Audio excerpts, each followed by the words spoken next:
აქ და როგორც გამოძიების დეტალურად მაქვს მითითებული მათი ვინაობის შესახებ და მზად ვარ აქვე და ვილაპარაკო მათ ვინაობაზე. ეს პირები ჯგუფურად და ცალ-ცალკე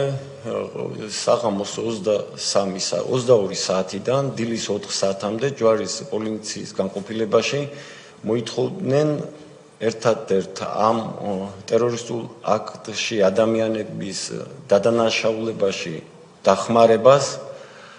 რასაც მაიძულებდნენ ცემით, ადგილი ჰქონდა დახვრეტის იმიტაციას,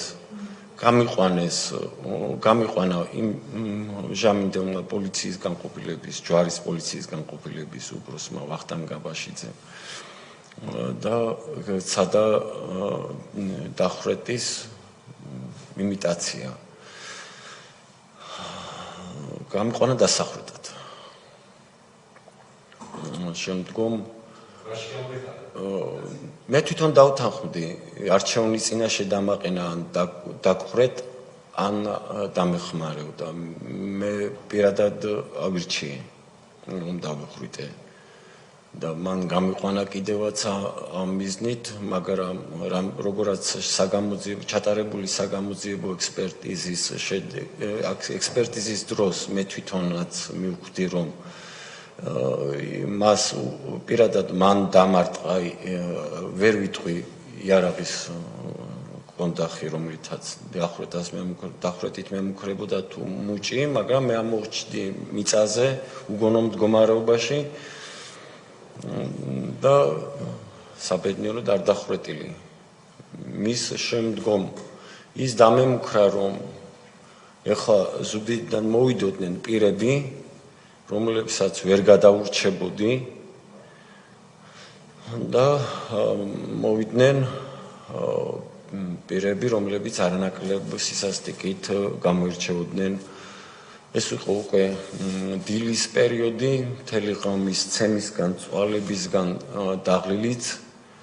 უძლურიც და ამ დროს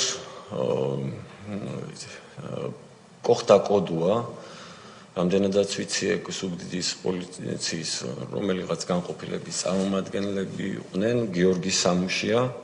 კოხტა კოდუა, რომლებმაც უსიტყვოდ ყველაფრის გარეშე დამიწყეს ხელახლაცემა, აქვე აღნიშნავ რომ ცემდნენ ხელებს შეკრულს, როგორც მანამდე, ისევე ესენიც. შემდგომ რამდენადაც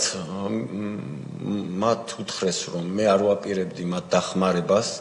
ისინი მოითხოვდნენ არა მხოლოდ ხელის მოწერას, არამედ შემდგომ სასამართლო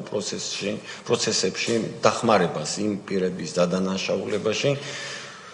რომლის ვინაობის შესახებ მაშინ არანაირი ინფორმაცია არ მომეპოვებოდა, მაგრამ ამაზე უარის მიღების შემდგომ რამდენადაც ჩემ განთავისუფლებას რა თქმა უნდა არ აპირებდნენ,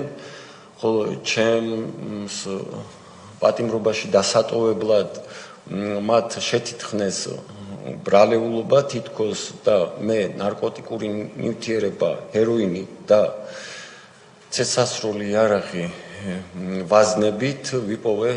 გამოქვაბულში თითქოს და მოვიხმარე ნარკოტიკული საშუალება ჰეროინი და თან წამოვიღე ავტომატური ცეცხლსასროლი იარაღი და თითქოს სოფლის ცენტრში შეიარაღებულს და ნარკოტიკული ზემოქმედების ქვეშ მყოფი დამაკავეს სოფლის ცენტრში.